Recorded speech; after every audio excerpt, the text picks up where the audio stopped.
This conference will now be recorded. Good morning students. ધોરણ 9 આપણે આજે યુનિટ 7ની લેંગ્વેજ પ્રેક્ટિસ ઉપર કામ કરીશું. આ પાઠમાં તમે જોયું એમ મોટા ભાગે સંવાદો હતા, એટલે કે ડાયલોગ્સ હતા, અને એમાં ઘણા બધા વાક્યો એવા હતા કે તમે સીધે સીધા બોલચાલની ભાષામાં વાપરી શકો, જે મેં પાઠ દરમિયાન પણ તમારા ધ્યાન પર લાવેલા. ત્યારબાદ લેંગ્વેજ પ્રેક્ટિસમાં બીજા કેટલાક એવા એક્સપ્રેશન્સ, સેન્ટેન્સીસ અને ડાયલોગ્સ આપેલા છે કે જેનો ઉપયોગ તમે તમારી રોજબરોજની લાઈફમાં કરી શકો. હવે અહીંયા રિક્વેસ્ટ એટલે કે કોઈને પણ આપણે વિનંતી કરવી હોય તો કેવી રીતે કરી શકીએ તે વિષયની સમજ આપી છે. અગાઉ આપણે જ્યારે ઓક્ઝિલરી વર્બ્સ કર્યા હતા ત્યારે આ સમજ મેળવેલી આપણે, અને આજે આપણે એનું રિવિઝન પણ થઈ જશે. જુઓ, listen to your teacher reading conversation 1.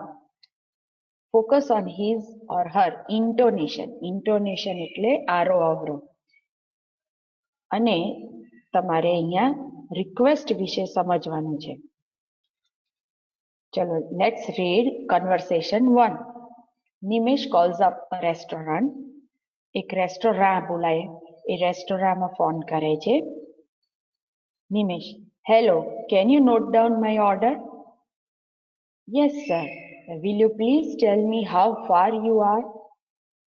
Sure. We are just 2 kilometers away from your restaurant. Okay, that's fine, sir. Could you please place your order, sir?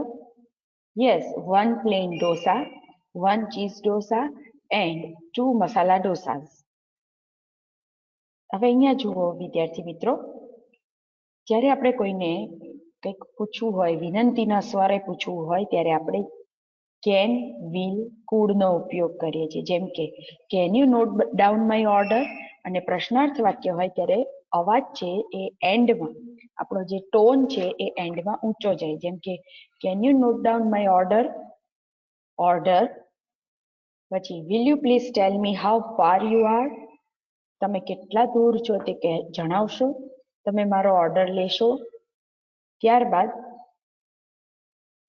Food you please place your order, તમારો order place કરશો એટલે કે જણાવશો. તો આ રીતે અહીંયા તમને રિક્વેસ્ટ માટે 3 ઓપ્શન્સ આપ્યા છે, જેમાંથી કોઈ પણ એક ઓપ્શનનો ઉપયોગ તમે કરી શકો.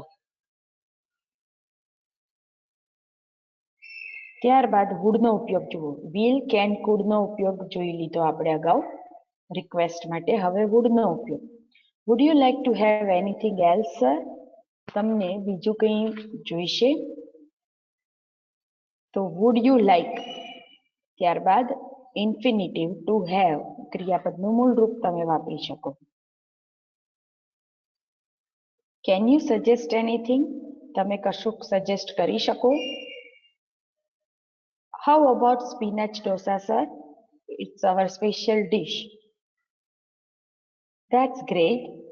જો પ્લીઝનો ઉપયોગ કરીને તમે સ્ટેટમેન્ટ પણ બનાવી શકો. રિક્વેસ્ટ કરવા માટે દરેક વખતે પ્રશ્નાર્થ વાક્ય જ વાપરવું એવું જરૂરી નથી. ક્યારેક આપણે પ્લીઝ વડે પણ વાપરી શકીએ. Please make one for us, એટલે કે એક સ્પિનેચ ડોસા અમારા માટે પણ બનાવો, એટલે કે મોકલો. Got it sir. The order will be at your doorstep in 30 minutes. Could you tell me your address, sir? જો રિક્વેસ્ટનો ટોન, કુડનો ઉપયોગ. તમારું એડ્રેસ લખાવશો, ત્યારબાદ એ એડ્રેસ લખાવે છે. Thank you sir. ત્યારબાદ હવે જોઈએ કન્વર્સેશન 2. અહીંયા એક પોસ્ટ ઓફિસનો ડાયલોગ છે. Rishi goes to a post office to send a letter through speed post. Speed post એટલે ખૂબ ઝડપથી પહોંચે તેવી પોસ્ટ. એક્સક્યુઝ મી મેડમ, જો કોઈ પણ વ્યક્તિનું ધ્યાન આપણા તરફ ખેંચવું હોય તો આપણે ગુજરાતી, અને આમ તો મોટા ભાગના લોકો એવો આમ અવાજ કરે છે, અથવા તો એ એ આવું બોલે, ધેટ લુક્સ વેરી રૂડ. તે આવું કોઈને અવાજ કરીને બોલાવે એ બહુ રૂડ કહેવાય, સારું ન કહેવાય, મેનરફુલ ન કહેવાય. કોઈનું પણ ધ્યાન તમારા તરફ દોરવવું હોય તો તમારે એક્સક્યુઝ મી નો ઉપયોગ કરે. એક્સક્યુઝ મી મેડમ અથવા તો એક્સક્યુઝ મી સર એમ કહીને તમારે ધ્યાન દોરવું જોઈએ. ત્યારબાદ પૂછે છે, food you please tell me how to send a through speed post letter. હવે અહીંયા જ્યારે તમે એકદમ અજાણી વ્યક્તિ સાથે વાત કરતા હો તો કુડ આમ પણ વિનંતીનો જ ભાવ બતાવે છે, પણ તમે જ્યારે સાવ અજાણી વ્યક્તિ સાથે વાત કરતા હો તો કુડ સાથે પ્લીઝ ઉમેરો તો વધારે વિનમ્રતા લાગે, અને માટે અહીંયા કુડ યુ પ્લીઝ કહેવામાં આવ્યું છે કે જે તમે મને જણાવી શકશો કે સ્પીડ પોસ્ટ કેવી રીતે મોકલી શકાય. Sure, why not. Go to the window number 3. ફરી request, would you tell me where to get an envelope. Envelope એટલે પરબીડિયું. તમે મને જણાવી શકશો કે એન્વેલપ ક્યાંથી મળશે. Yes sure, you can get it from here.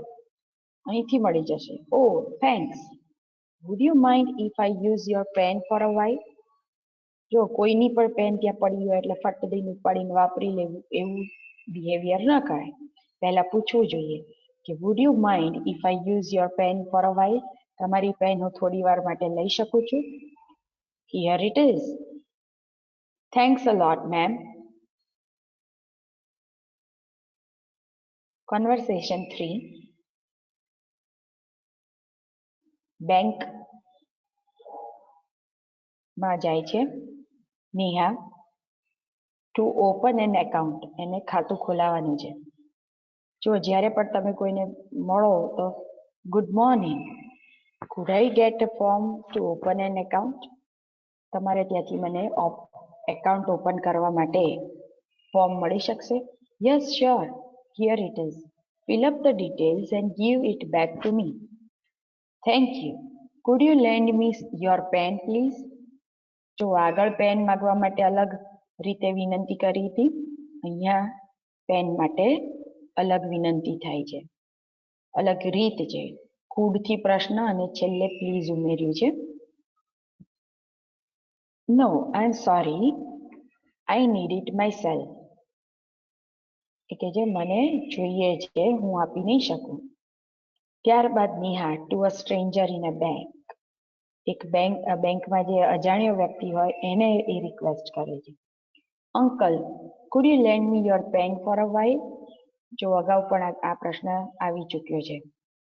O why not, could you help me fill up this form. Neha અંકલને કહે છે કે આ ફોર્મ ફિલઅપ કરવા માટે મદદ કરશો મને. Yes I would love two. જો કોઈની પણ આપણે હેલ્પ કરવાનું કે કંઈક ઓફર સ્વીકારતા હોઈએ ત્યારે આપણે આઈ વુડ લવ ટુ કહેવાય. ઓકે, ઓ મને ચોક્કસ ગમશે, એવો અર્થ છે. Thanks uncle.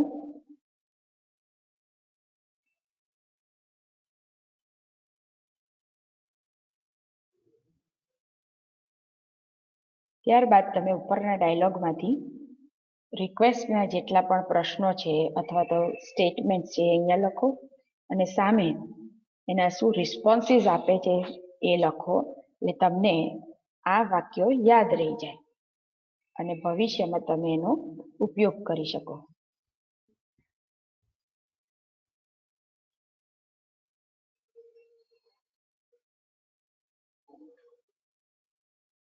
ત્યારબાદ અહીંયા કેટલાક રિસ્પોન્સીસ શીખવાડ્યા છે જે તમારે યાદ જ કરવાના છે. Yes sure, yes I would love to, ચોક્કસ ગમશે મને. Sure, why not.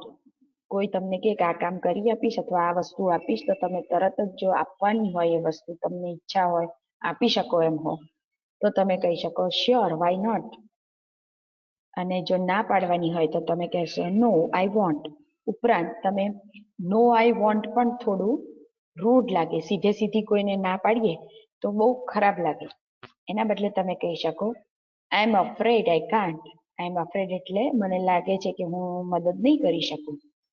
ના કહેવાની પણ રીતો હોય, જેમ હા કહેવાની અહીંયા રીતો આપી છે 5, એ રીતે સામેની સાઈડ ના કહેવાની 5 રીતો આપી છે. જેમ કે no I am sorry I need it, નહીં મને જોઈએ છે આ વસ્તુ એટલે હું તમારી સાથે શેર નહીં કરી શકું. એવી જ રીતે અહીંયા oh yes I will be happy to do that, oh મને એ કામ કરીને ખૂબ આનંદ મળશે, એવું કહો એટલે સામેની વ્યક્તિ પણ ખુશ થઈ જાય. Sorry I can't help, sorry I don't know. Sorry થી વધારે પોલાઇટનેસ આવે, સીધું નો કહો એના કરતા. Sorry I am not aware of it. Aware of it means નાથી જાણકાર હોવું. આઈ am not aware of it means ઓ મને એની ખબર નહોતી, વગેરે વગેરે. હવે અહીંયા નીચે ટીચર જે પ્રશ્નો પૂછે છે એના જવાબો તમારે આ એક્સપ્રેશન્સમાંથી સિલેક્ટ કરવાના છે. Will you please stand up? Oh sure, yes sure, એવું કહી શકો. Will you please move this table in the corner? Oh yes I will be happy to do that. Could you please switch on or switch off the fan? Yes, sure. Would you please spell this word? Yes, I would love to. Would you please read out the poem? Read out the poem means poem વાંચી સંભળાવી. તું આ poem વાંચી સંભળાવી છે એમ જ્યારે સ્ટુડન્ટને કહે તો સ્ટુડન્ટ જવાબ આપશે. Oh, yes, I would love to do that. મને કરવું કામ ગમશે. તો આ રીતે તમે ઇમ્પ્રેસિવલી તમારું ઇંગ્લિશ રિફાઇન કરી શકો છો, પોલિશ કરી શકો છો અને બોલી શકો છો. ત્યારબાદ અહીંયા જુઓ કેટલીક રિક્વેસ્ટ આપી છે ને એની સામે રિસ્પોન્સીસ આપ્યા છે. તમે આ પણ રિક્વેસ્ટ અને એના રિસ્પોન્સીસ તમારે મેચ કરવાના છે, લખવાના છે. Can I C your phone please? આવી એકની એક પ્રકારની જ્યારે પ્રેક્ટિસ વારંવાર કરો તો આ બધા પ્રશ્નો જે વિનંતી માટે વપરાતા પ્રશ્નો છે અને જ્યારે કોઈ વિનંતી કરે ત્યારે કયા રિસ્પોન્સીસ અપાય તે સામેની સાઈડ આપેલા છે. આ તમને વારંવારની પ્રેક્ટિસ કરશો એટલે આવડી જશે. ઓ શ્યોર, વાય નોટ? તો એકની સાથે તમે ઓ શ્યોર પણ જોડી શકો અને એક કરતા વધારે રિસ્પોન્સીસ પણ જોડી શકો. જો ફોન ન આપવો હોય તો કહી શકાય આઈ એમ અફ્રેડ આઈ કાન્ટ. તો આ રીતે તમે રિસ્પોન્સીસ અને રિક્વેસ્ટને જોડો. ત્યારબાદ અહીંયા કેટલીક સિચ્યુએશન્સ આપી છે જેમાં તમે રિક્વેસ્ટ કરી શકો અને કેમ કે આ છે it's very hot here, would you mind if I open the window? તો આ પ્રકારની રિક્વેસ્ટ કોણ કરે એ અહીંથી શોધો. Okay, 2 friends in the class. બારી ખોલવાની વાત કદાચ ક્લાસમાં જ થઈ શકે અને એટલે અહીંયા ઈ જે લખ્યું છે તે અહીંયા તમારે લખવાનું છે. તો અહીંયા જવાબ આવશે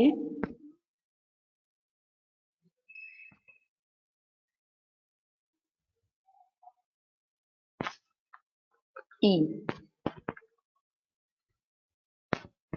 આ રીતે તમારે રિસ્પોન્સીસ અને ક્વેશ્ચનને જોડવાના છે, રિક્વેસ્ટને. ત્યારબાદ તમને L7માં કેટલીક સિચ્યુએશન્સ આપી છે જેમાં તમારે વિલ યુ, કેન યુ જેવા,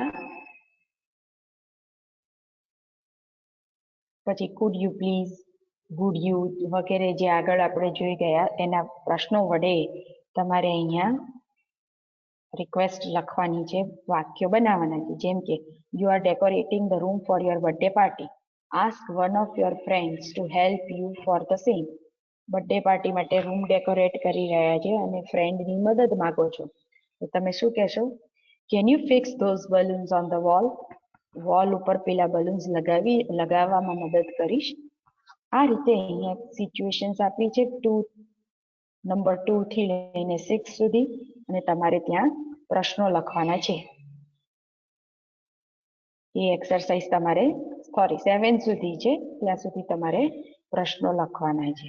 ઓહો 8, 9, 10 પણ છે. ત્યારબાદ સોરી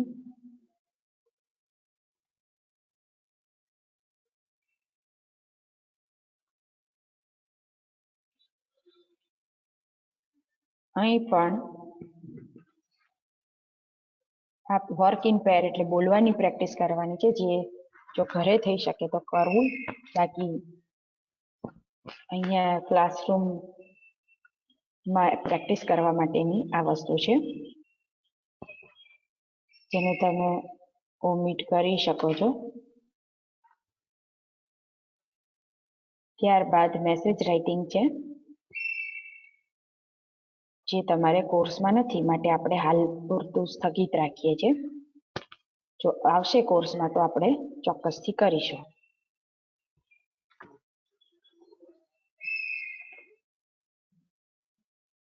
ત્યારબાદ રાઇટિંગ પ્રેક્ટિસમાં જે લેટર આપ્યો છે એને ઉપર આપેલા એક્સપ્રેશનથી ફિલઅપ કરવાનો છે. આ તમને એક્ઝામમાં પૂછાય છે માટે કરવું. એટલે રાઇટિંગ પ્રેક્ટિસ તમારે કરવાની છે.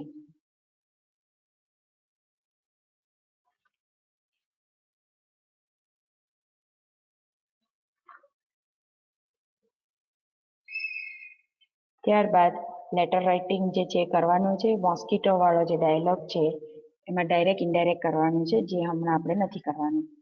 તો અહીંયા તમારું જે યુનિટ 7ની એક્સરસાઇઝ છે એ લખવાની પૂરી થાય છે. આટલી જ વસ્તુ તમારે કરવાની છે. જે ઓમિટ કરી છે એ વસ્તુ તમારે કરવાની નથી.